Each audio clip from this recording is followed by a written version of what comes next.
প্রতিষ্ঠা বার্ষিকী উদযাপন উপলক্ষে আমাদের শুভেচ্ছা যুবলীগের পক্ষ থেকে লাল গোলাপ শুভেচ্ছা, আওয়ামী লীগের পক্ষ থেকে লাল গোলাপ শুভেচ্ছা, ছাত্রলীগের পক্ষ থেকে লাল গোলাপ শুভেচ্ছা, স্বেচ্ছাসেবক লীগের পক্ষ থেকে লাল গোলাপ শুভেচ্ছা, মহিলা আওয়ামী লীগের পক্ষ থেকে লাল গোলাপ শুভেচ্ছা, যুবলীগের পক্ষ থেকে লাল গোলাপ শুভেচ্ছা। জয় বাংলা, জয় বাংলা, জয় বঙ্গবন্ধু।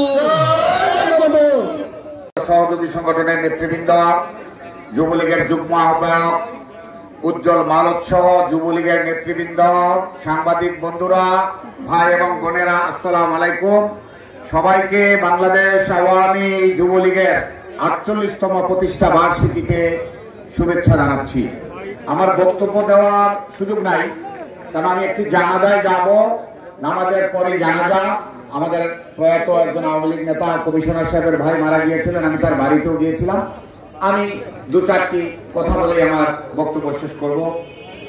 যুবলীগের প্রতিষ্ঠা বার্ষিকীর এই অনুষ্ঠানে দাঁড়িয়ে আমি ৭৫-এর ১৫ই আগস্ট জাতির জনক বঙ্গবন্ধু শেখ মুজিব, বেগম ফজিলাতুন্নেসা মুজিব সহ যুবলীগের প্রতিষ্ঠাতা চেয়ারম্যান শেখ ফজলুল হক মনি সহ সবার প্রতি গভীর শ্রদ্ধা জানাচ্ছি। যুবলীগ বাংলাদেশের যুবকদের প্রাণের সংগঠন। বাংলাদেশ আওয়ামী যুবলীগ হচ্ছে এই উপমহাদেশের ঐতিহ্যবাহী একটি যুব সংগঠন, সর্ববৃহৎ যুব সংগঠন। বঙ্গবন্ধুর সোনার বাংলা গড়ায় যুবলীগের নেতা কর্মীরা অত্যন্ত গুরুত্বপূর্ণ ভূমিকা অতীতেও রেখেছেন এবং ভবিষ্যতেও রাখবেন বলে আমি মনে করি।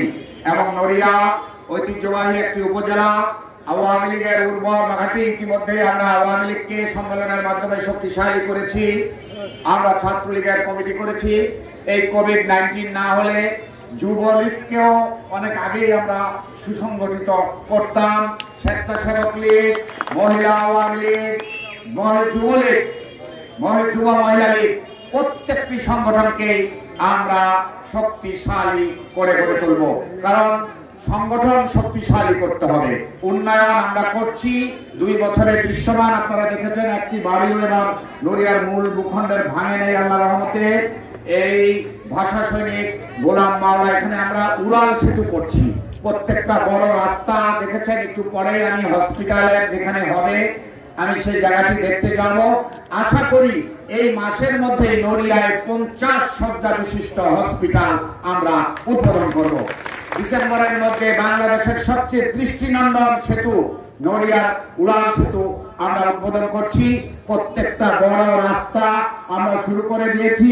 আগামী 1 বছরের মধ্যে ইউনিয়ন পর্যায়ের প্রত্যেকটা রাস্তায় আমরা হাত দেব। টিউবওয়েল, শ্যালো টিউবওয়েল কত যাচ্ছে, বাড়ি বাড়ি গাড়া শুরু হয়েছে।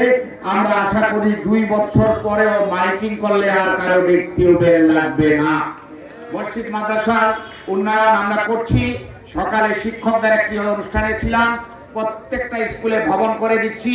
প্রাথমিক বিদ্যালয়গুলোকে আমরা ভবন করছি, খেলার মাঠ করছি এবং বাউন্ডারি দেয়াল করছি।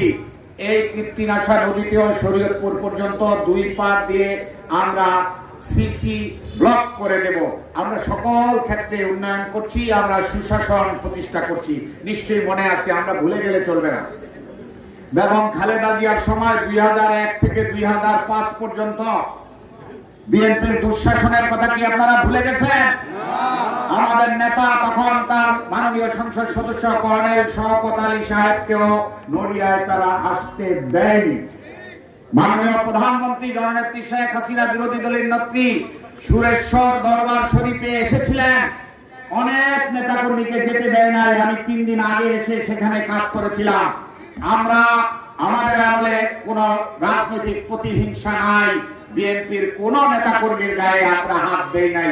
শান্তিতে থাকুন, অসুবিধা নাই, কিন্তু ষড়যন্ত্র করলে কিন্তু কেউ রেহাই পাবেন না। Forgive but not forget.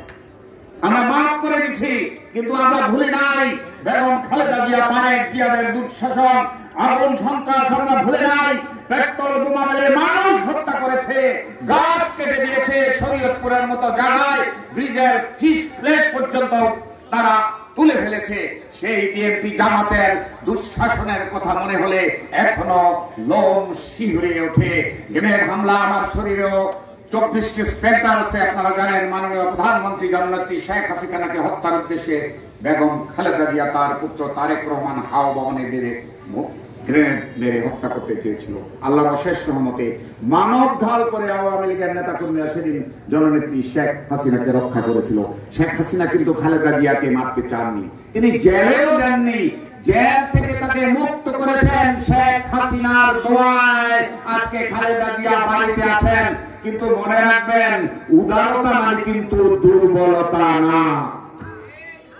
আমরা উদার, মাদার অফ হিউম্যানিটি, মানবতার নেত্রী মাননীয় প্রধানমন্ত্রী জননেত্রী শেখ হাসিনা আজকে নড়িয়ার শহীদ মিনারে দাঁড়িয়ে আপনাদের কাছে বলতে চাই, আমাদের প্রিয় নেতা, এ এলাকার বারবার নির্বাচিত জাতীয় সংসদ সদস্য, মহান জাতীয় সংসদের সাবেক deputy speaker colonel Shawkat Ali সাহেব সিএমএসে চিকিৎসাধীন আছেন। আমি গিয়েছিলাম, প্রতিদিনই খোঁজ খবর নিচ্ছি। দোয়া করবেন। আমরা মুলফতগঞ্জ মাদ্রাসায় মিলাদ পড়িয়েছি। আমার বাড়ির মসজিদও আমার নেতার সুস্বাস্থ্যতার জন্য দোয়া কামনা করেছি। আপনাদের কাছেও আমি আজকে দোয়া চাচ্ছি কর্নেল শওকত আলীর জন্য, আমাদের প্রিয় নেতার জন্য। আপনারা সবাই দোয়া করবেন, মহান আল্লাহ রাব্বুল আলামিন যেন তাকে সুস্থ করে দ্রুত আমাদের মাঝে ফিরিয়ে নিয়ে আসেন।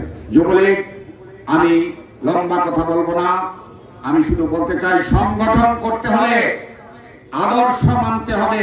সারা বছর যুবলীগ করবেন, ভোট আসলে নৌকার বিরোধিতা করবেন, সেই যুবলীগ করার প্রয়োজন নাই।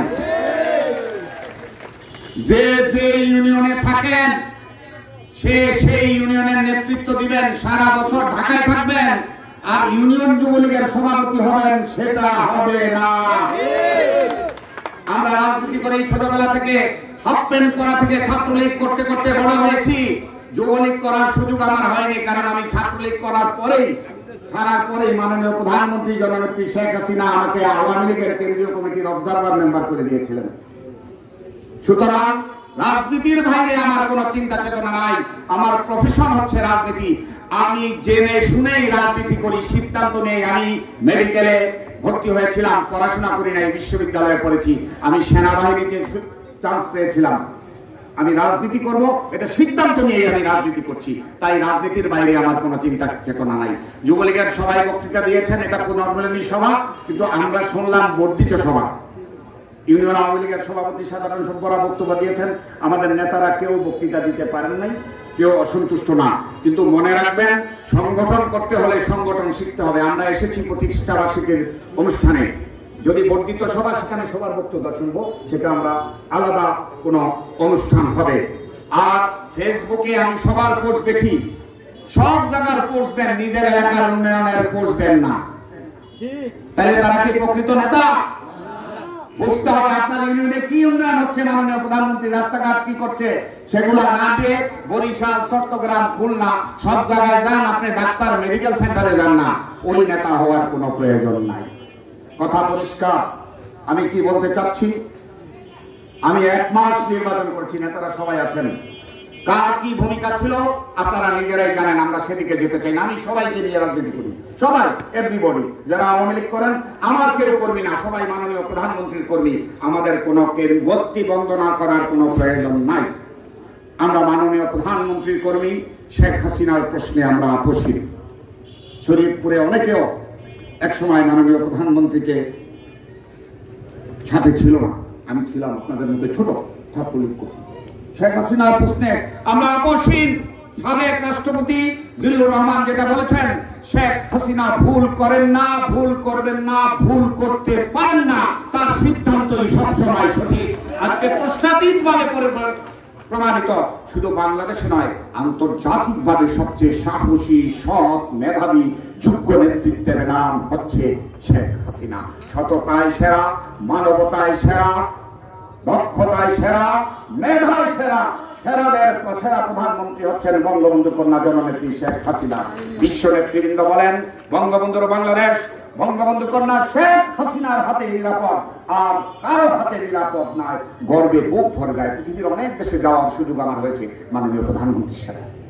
18টির মতো দেশে আমি সেই মার্কিন যুক্তরাষ্ট্র থেকে শুরু করে কানাডিয়ান প্রাইম মিনিস্টার কেন ক্যাম্পবেলের বক্তব্য শুনেছি, আমি তৎকালীন জাতিসংঘের মহাসচিব বান কি মুনের বক্তব্য শুনেছি, আমি তৎকালীন মার্কিন প্রেসিডেন্টের বক্তব্য শুনেছি, সর্বশেষ ভারতের প্রধানমন্ত্রী নরেন্দ্র মোদীর বক্তব্য শুনেছি।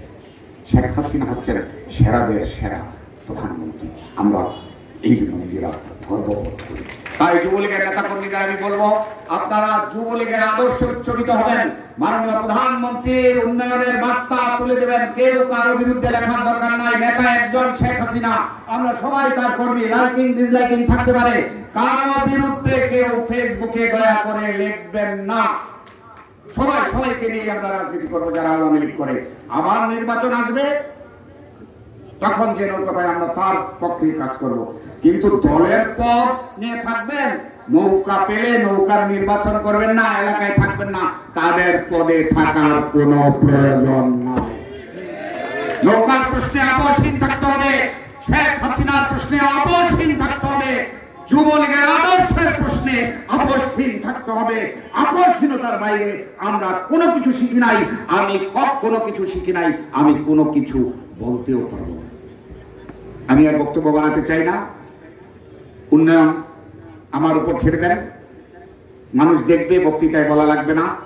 বাড়ি বাড়ি যাচ্ছি, স্কুল কলেজের উন্নয়ন হলে মানুষ দেখবে, হসপিটাল হলে দেখবে, সেতু হলে দেখবে, রাস্তা হলে দেখবে, মসজিদের উন্নয়ন হলে দেখবে। বিদ্যুৎ এখন যায় না নড়িয়াতে, সাবমেরিন ক্যাবেল দিয়ে আমরা বিদ্যুৎ নিয়ে আসছি। সবাই আপনারা জানেন, এগুলো প্রচার করবেন। যদি সত্যিকারের বঙ্গবন্ধুর কর্মী হন, সবকিছুই সম্ভব হচ্ছে মাননীয় প্রধানমন্ত্রী জননেত্রী শেখ হাসিনার কারণে, আর কারো কোনো ক্রেডিট নাই। মাননীয় প্রধানমন্ত্রী যদি আমি এনামুল হক শামীমকে এমপি করে মন্ত্রী না করতো, আমার পক্ষে এই কাজ করা সম্ভব হতো। আর আমাকে তো সবাই এনামুল হক শামীম ভাবে, মন্ত্রিসভার উপমন্ত্রী হিসাবে ভাবেন। সবাই আমাকে ছাত্র অবস্থা থেকে চিনে। আমি ছাত্রলীগের সভাপতি ছিলাম, আমি মাননীয় প্রধানমন্ত্রীর সাথে ছিলাম, তিনবার আওয়ামী লীগের সেন্ট্রাল কমিটিতে ছিলাম, আওয়ামী লীগের সাংগঠনিক সম্পাদক ছিলাম। আমার নামের সাথে এখন যারা বিভিন্ন সচিব থেকে শুরু করে যারা আছেন প্রত্যেকে পরিচিত।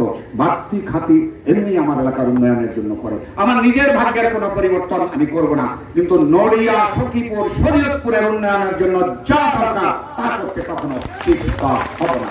তাই যুবলীগের প্রতিষ্ঠা বার্ষিকীর অনুষ্ঠানে আপনারা আমাকে বক্তব্য রাখার জন্য, আমার এখানে মুরব্বী ওহাব ব্যাপারী সাহেব আছেন, ওই যে আমাদের ভাইস প্রেসিডেন্টরা আছেন, এখানে আমাদের অ্যাডভাইজার জেলা পরিষদের সদস্য, অনেক নেতৃবৃন্দ আছেন, চেয়ারম্যানরা আছেন, সবাই এখানে আছেন। যুবলীগের সাবেক নেতা যে আনোয়ার খান প্রচার সম্পাদক ছিল এক সময় যুবলীগের কেন্দ্রীয় কমিটির সময় থাকলে, তাদের প্রত্যেককে দিয়ে বক্তৃতা দেওয়া করতাম, সেই সময় নাই।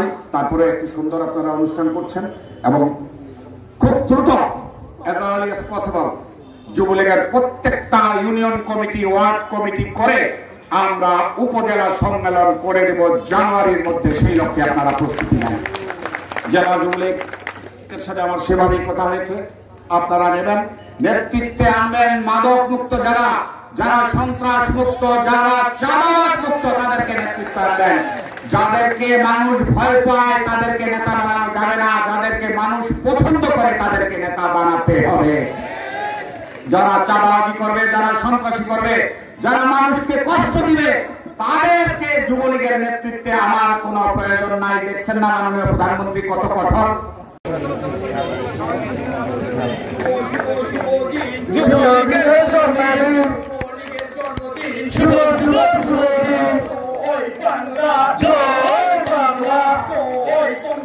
জয় বঙ্গবন্ধু।